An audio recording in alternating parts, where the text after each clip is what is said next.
तो welcome back. आइए हम स्टार्ट करते हैं 14A एक्सरसाइज का क्वेश्चन नंबर 10। तो क्वेश्चन नंबर 10 हमारे पास एक इंटरेस्टिंग क्वेश्चन है। तो क्वेश्चन नंबर 10 की जो स्टेटमेंट है वो स्टार्ट हो रही है, एन ओपन रेक्टेंगुलर टैंक। एक टैंक का जिक्र है और ऐसा रेक्टेंगुलर टैंक है जो कि ओपन है। तो ये बहुत इंपॉर्टेंट इन्फॉर्मेशन इसमें है कि ये ओपन रेक्टेंगुलर टैंक है। ओपन का मीनिंग यहाँ पे ये लिया जाएगा कि वैसे तो रेक्टेंगुलर टैंक को अगर आप विजुलाइज करें या इमेजिन करें तो ये बेसिकली एक क्यूबॉइड बनता है और क्यूबॉइड के 6 फेसेस होते हैं। इसको ओपन कहने का मकसद ये है कि अब इसके 6 फेसेस नहीं हैं बल्कि इसके सिर्फ 5 फेसेस हैं, क्योंकि ये ओपन है। इसका जो लिड है या जो इसको बिल्कुल ऊपर वाला पार्ट है वो इंक्लूड नहीं किया गया, इसलिए इसको यहाँ पे कहा गया है ये ओपन है। तो ये बात आप लोग अपने जहन में बिठा लें कि ओपन रेक्टेंगुलर टैंक का मीनिंग है कि अब इसके 6 फेसेस नहीं होंगे बल्कि इसके 5 फेसेस होंगे। तो जब भी आपने इसका एरिया निकालना पड़ा आपको, जो कि यहाँ के दूसरे पार्ट में निकालना पड़ेगा भी, तो आपको 6 फेसेस का एरिया नहीं निकालना बल्कि 5 फेस का एरिया निकालना है, क्योंकि ये ओपन रेक्टेंगुलर टैंक है, इसका एक फेस नहीं है। तो ठीक है, आगे चलते हैं। ये रेक्टेंगुलर टैंक कैसा है, जिसकी लेंथ 0.2 मीटर है, ब्रेड्थ 0.15 मीटर है और इसकी हाइट 0.16 मीटर है। तो आपसे वो क्या डिमांड कर रहे हैं, इसके दो पार्ट है। पहला पार्ट में डिमांड कर रहे हैं volume of water in the tank, given your answer in litres. आपने वॉल्यूम निकाल के दिखाना है पानी का जो कि इस टैंक में अवेलेबल है, और इसके अलावा आपने अपने आंसर को लीटर्स में कन्वर्ट करके दिखाना है, यानी आपका आंसर लीटर्स में आना चाहिए। और दूसरे पार्ट में the surface area of the tank that is in contact with water, आपने सरफेस एरिया भी निकालना है सिर्फ टैंक के उस पार्ट का जो कि पानी के साथ कांटेक्ट में आ रहा है।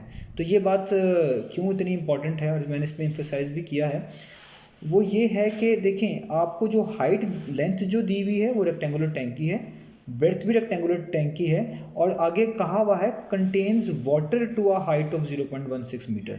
जो हाइट है बेसिकली वो आपको पहले से ही एक तरीके से दी गई है, उतनी जितना पानी इसमें अवेलेबल है, यानी पानी जितना हाइट पे अवेलेबल है उस हाइट के लिहाज से ही आपको ये हाइट पहले से दी गई है। तो लेंथ और ब्रेड्थ तो रेक्टेंगल की चेंज नहीं होती, ना हाइट चेंज होती है, लेकिन क्योंकि वाटर की हाइट है तो वाटर ज़्यादा होगा तो ज़्यादा हाइट पे होगा, कम होगा तो कम हाइट पे होगा। इस लिहाज से उन्होंने पहले से ही आपको क्वेश्चन में ही बताया गया है कि जो वाटर है उसकी हाइट 0.116 मीटर है। तो आपको वॉल्यूम भी वाटर का निकालना है, ना कि रेक्टेंगुलर टैंक का निकालना है। अगर आपको रेक्टेंगुलर टैंक का वॉल्यूम निकालना होता तो आपको हाइट भी एग्जैक्टली रेक्टेंगुलर टैंक के ही लिहाज से दी होती, लेकिन आपको क्योंकि वॉल्यूम ऑफ वाटर निकालना है तो उन्होंने आपको हाइट भी वॉल्यूम ऑफ वाटर के लिहाज से ही बेस्ट सूटेबल दी है, जो कि पानी की एक्चुअल हाइट है। तो ये बड़ा कहते हैं क्लोज है। दोनों चीज़ों में आपको फ़र्क रखना पड़ेगा कि एग्जैक्टली वॉल्यूम वो चीज़ होती है जो किसी भी चीज़ की कैपेसिटी होती है कि उसमें कोई चीज़ कितनी आ सकती है, लेकिन जब आपको किसी स्पेसिफिक चीज़ का वॉल्यूम पूछा जा रहा है जो किसी स्पेसिफिक ज्योमेट्रिकल फिगर के अंदर है, तो इसमें थोड़ा सा फ़र्क आपको सोचना पड़ता है। तो इसलिए यहाँ पर volume of water in the tank पूछा जा रहा है, exactly volume of the tank नहीं पूछा जा रहा, क्योंकि यहाँ पे हाइट जो है वो वाटर के लिहाज से हमने निकाल कर दिखानी है। तो आइए देखते हैं, इसको विजुलाइज करते हैं कि ये हमारे पास किस तरह का बेसिकली प्रॉब्लम है। हमने इसमें वॉल्यूम निकालना है वाटर इन टैंक का और सरफेस एरिया निकालना है। तो मैंने ये आप लोगों को समझाने के लिए एक रफ़ इसकी डायग्राम बनाई है। तो ये फिगर जो है बेसिकली ये शो कर रही है एक रेक्टेंगुलर टैंक को। ये एक रेक्टेंगुलर टैंक है, आप देख सकते हैं इसका जो फ्रंट फेस है ये भी रेक्टेंगल है, इसके बिल्कुल पैरेलल जो पीछे फेस है वो भी रेक्टेंगल है, ये भी रेक्टेंगल है, ये भी रेक्टेंगल है। इसी तरीके से बेस एक रेक्टेंगल है, लेकिन जो इसका ऊपर वाला पोर्शन है ये यहाँ पे आपको शो नहीं हो रहा होगा, क्योंकि बेसिकली ये एक 3 डायमेंशनल ऑब्जेक्ट है जिसको प्लेन के ऊपर आपको समझाना इतना आसान नहीं है। तो मैं उम्मीद रखता हूँ कि आप लोग इसको समझ पा रहे होंगे। तो कोई भी आपको हेल्प चाहिए हो तो आप इसकी 3D पिक्चर रेक्टेंगुलर टैंक की या किसी भी 3D रेक्टेंगुलर क्यूबॉइड की आप देख सकते हैं, आप उससे भी इसको अंदाज़ा कर सकते हैं। तो ये एक रेक्टेंगुलर टैंक है, फ्रंट फेस भी रेक्टेंगल है, ये भी, ये भी, ये भी, और नीचे वाला भी। ऊपर से ये एम्प्टी है, ये क्योंकि उन्होंने कहा हुआ था क्वेश्चन में कि ये ओपन है। तो मैंने कहा है लेट से ये इसकी लेंथ है, ये इसकी ब्रेड्थ है और ये इसकी हाइट है। ये डाटा हमें गिवन है पहले से ही, लेंथ, ब्रेड्थ और हाइट। और इस हाइट पे पानी मौजूद है, यानी अगर लेट से मैं कह रहा हूँ ये यहाँ तक बनती है तो यहाँ तक ये बेसिकली जो है ना पानी इसका फिल हुआ होगा, यानी यहाँ तक पानी अवेलेबल होगा। लेट से ये मैं इसको बना देता हूँ। लेट से ये पानी का जो है ना वो है लेवल है। ठीक है। हमने निकाल के दिखाना है इस पानी का वॉल्यूम कि कितना है। तो आपको पता है इन केस ऑफ क्यूबॉइड या इन केस ऑफ क्यूब, दोनों केस में वॉल्यूम का फॉर्मूला यही होता है, length cross breadth cross height. तो लेंथ आपके पास अवेलेबल है 0.2, तो यहाँ पे लिख लेता हूँ 0.2। ब्रेड्थ अवेलेबल है आपके पास 0.15, और हाइट आपके पास अवेलेबल है 0.16। और ये सारे के सारे मीटर्स में हैं, तो जब इनको मल्टीप्लाई करूँगा तो 3 टाइम्स मीटर होगा, यानी मीटर क्यूब हो जाएगा। तो देखते हैं इनका क्या आंसर आता है मल्टीप्लाई करने के बाद। तो आंसर आता है इसका 0.0048, क्योंकि तीनों मीटर में थे तो ये बेसिकली हो गए मीटर क्यूब में। तो ये बेसिकली हमारे पास आया है volume of water in a tank. तो ये वॉल्यूम हमारे पास बेसिकली आया, लेकिन उन्होंने हमें कहा था कि आपको ये वॉल्यूम मीटर क्यूब में नहीं बल्कि लीटर्स में देना है, तो हम इसको लीटर्स में कन्वर्ट कर लेते हैं। पहले हम इस मीटर क्यूब को लेके जाएंगे सेंटीमीटर क्यूब में, और आप जानते हैं ये भी बात डिस्कस हो चुकी है इस एक्सरसाइज के स्टार्ट में कि 1 मीटर क्यूब इक्वल होती है 10 लाख सेंटीमीटर क्यूब के। तो इस तरीके से ये आपको यूनिट्स याद रखने पड़ेंगे, ये आपके लिए हेल्पफुल भी हैं। तो 1 मीटर क्यूब इक्वल होते हैं 10 लाख सेंटीमीटर क्यूब के। तो अगर मैं पहले इसको सेंटीमीटर क्यूब में ले जाऊंगा और उसकी मदद से लीटर में इसको ले आऊँगा, तो ये मैं बेसिकली करना चाह रहा हूँ। तो इस मीटर क्यूब को पहले सेंटीमीटर क्यूब में किस तरह लेके जाऊँगा, अगर 1 metre cube 10 lakh centimetre cube के इक्वल है, तो इतने मीटर क्यूब को सेंटीमीटर क्यूब में कन्वर्ट करने के लिए सिर्फ इस वैल्यू को मुझे 10 लाख से मल्टीप्लाई करवा देना है। तो आइए करवाता हूँ इसको मैं मल्टीप्लाई। तो ये बेसिकली लिखना पड़ेगा 0.0048 मल्टीप्लाई बाय 1 मीटर क्यूब की वैल्यू यानी 10 लाख, ठीक है। और ये अब किस में कन्वर्ट हो चुका है, सेंटीमीटर क्यूब में। इसको करने से मेरे पास आंसर आएगा कैलकुलेटर में। तो आंसर आया है मेरे पास 4800 सेंटीमीटर क्यूब। ये सेंटीमीटर क्यूब हो गया, और इसके साथ आप लोग ये भी जानते हैं कि 1 सेंटीमीटर क्यूब इक्वल होता है बेसिकली 1 मिलीलीटर के, यानी जहाँ पे 1 सेंटीमीटर क्यूब लिखो आप वो एग्जैक्टली इक्वल होता है 1 मिलीलीटर के। तो इस सेंटीमीटर क्यूब को मैं यहीं पे लिख सकता हूँ 1 मिलीलीटर, तो मैं लिखूँगा 4800, और ये सेंटीमीटर क्यूब 1 मिलीलीटर के इक्वल है, तो यहाँ पे लिख सकता हूँ मिलीलीटर। अब ये मिलीलीटर में आ गया है, अब जस्ट मुझे इसको लीटर में लेके जाना है। तो जब भी आप लोग याद रखें आपने मिलीलीटर को लीटर्स में लेके जाना हो, तो आपके पास जो भी वैल्यू होती है आप उसको 1000 से डिवाइड करते हैं। तो अगर मैंने इस मिलीलीटर को लीटर में लेके जाना है तो मुझे इस वैल्यू को 1000 से डिवाइड करना पड़ेगा। तो मुझे लिखना पड़ेगा 4800 डिवाइडेड बाय 1000, तो ये किस में आएगा अब, लीटर्स में। तो ये आपके पास बहुत क्लियर है। तो इसको जब आप सॉल्व करेंगे तो ये इससे लेट से कैंसिल हो जाएगा, और 48 के नीचे 10 है तो आप लिख सकते हैं 4.8 लीटर। तो बेसिकली ये हमारे पास इसका आ गया आंसर। हमने वॉल्यूम ऑफ वाटर बता दिया है जो कि लीटर्स में निकाल कर दिखाना था कि इस टैंक में जो वॉल्यूम है वाटर का वो बेसिकली 4.8 लीटर है। अब इसका करते हैं हम इसका पार्ट नंबर 2। तो पार्ट नंबर 2 में हमने निकाल के दिखाना है इसका सरफेस एरिया।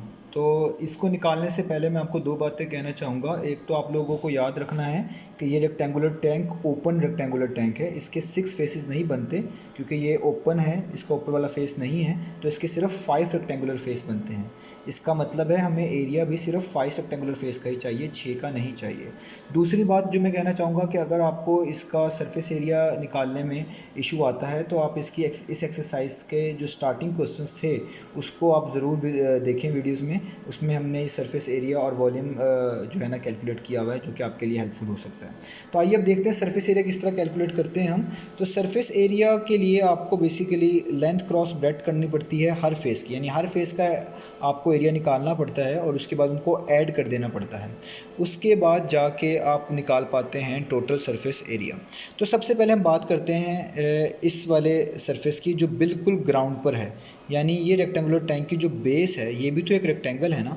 पहले हमने इसका एरिया निकालना है जो इसकी बेस है, आप ऐसे कह लें जिस पे ये स्टैंड कर रहा है। तो वो उसकी लेंथ है 0.2 और उसकी ब्रेड्थ है 0.5, तो उसका एरिया बनेगा लेंथ क्रॉस ब्रेड्थ यानी 0.2 क्रॉस 0.5, क्योंकि एरिया का फॉर्मूला होता है लेंथ क्रॉस ब्रेड्थ। और अब हम इसकी जो बेस है उसका एरिया निकालना चाह रहे हैं तो हम 0.2 इंटू 0.15 करेंगे क्योंकि एक लेंथ है और एक ब्रेड्थ है। तो सरफेस एरिया हम कैसे निकालेंगे इसका, तो इसकी मैं हेडिंग बना लेता हूँ यहाँ पे, ये है सरफेस एरिया। तो पहले करना पड़ेगा लेंथ क्रॉस ब्रेड्थ किसके, जो सबसे नीचे फेस है, ठीक है, उसका एरिया का 0.2 इंटू 0.15। अब यहाँ पे एक बात याद रखिएगा आप, जब सरफेस एरिया हमने इस एक्सरसाइज के स्टार्ट में निकाला था, हमने हर सरफेस एरिया को प्लस करवाने के बाद 2 से मल्टीप्लाई करवाया था। हम इस फेस को 2 से मल्टीप्लाई नहीं करवा रहे, उसकी रीज़न मैं बता चुका हूँ, इस वजह से कि इस जैसा एरिया बिल्कुल इसके ऊपर जो फेस होगा उसका होना था। लेकिन ये तो रेक्टेंगुलर टैंक ऐसा टैंक है जो कि ओपन है, यानी इसका ऊपर वाला फेस तो नहीं है, एम्प्टी है। तो इस वजह से मुझे इधर एक ही एरिया चाहिए जो कि ग्राउंड जो बेस है इसकी उसका एरिया होगा, मुझे ऊपर वाला एरिया नहीं चाहिए क्योंकि वो ओपन है, वो तो शेप के अंदर कंसिडर ही नहीं हुआ।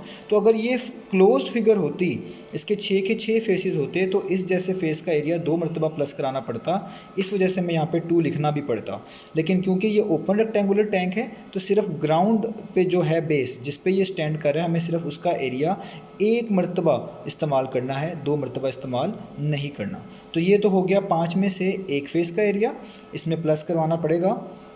ये हो गया लेंथ क्रॉस ब्रेड्थ। अब ये वाला फेस और यहाँ से ये वाला फेस, ठीक है।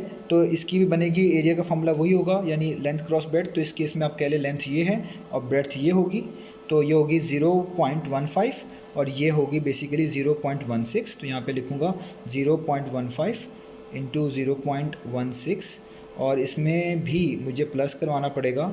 ये वाला फेस हो गया और अब रह गया ये बिल्कुल सामने वाला फेस। तो इसकी लेंथ है 0.2 और इसकी ब्रेड्थ का रोल प्ले करेगी इसका हाइट, यानी ये फिर से, तो ये भी हो जाएगी 0.2 इंटू 0.16 और इन सब के लिए ब्रैकेट्स लगाने के बाद बाहर मैं क्या लिखूंगा 2, क्योंकि इनके पूरे फेसेस हमें काउंट करने हैं। अगर मैं यहाँ से ही सामने वाला फेस कर रहा हूँ तो इसके पिछले वाले फेस का एरिया भी आएगा, तो इसलिए 2 लगा दिया उसके लिए भी। और ये वाला फेस का जब मैं एरिया निकाल रहा हूँ तो ये वाले फेस का एरिया भी आएगा, तो उसके लिए भी मैंने 2 यहाँ पर बाहर एक मरतबा लगा दिया है। तो आप लोग इससे कन्फ्यूज़ ना होइएगा, मैंने दोनों के लिए एक 2 यूज़ किया है। जब आप इसको ओपन करेंगे तो ब्रैकेट्स हैं, तो ये इसके लिए अलग हो जाएगा और इसके लिए अलग हो जाएगा। इसको बेसिकली हम डिस्ट्रीब्यूटिव प्रॉपर्टी भी कहते हैं मैथमेटिक्स के अंदर, कि ये 2 दोनों के लिए है, इसके लिए भी है और इसके लिए भी है। आप इसको सेपरेट करके लिख लें या एक मरतबा ही ऐसे लिख लें तो मीनिंग सेम है। अब हमने जस्ट इसको कैलकुलेटर में टाइप करना है और देखना है कि हमारे पास इसका सरफेस एरिया कितना आता है।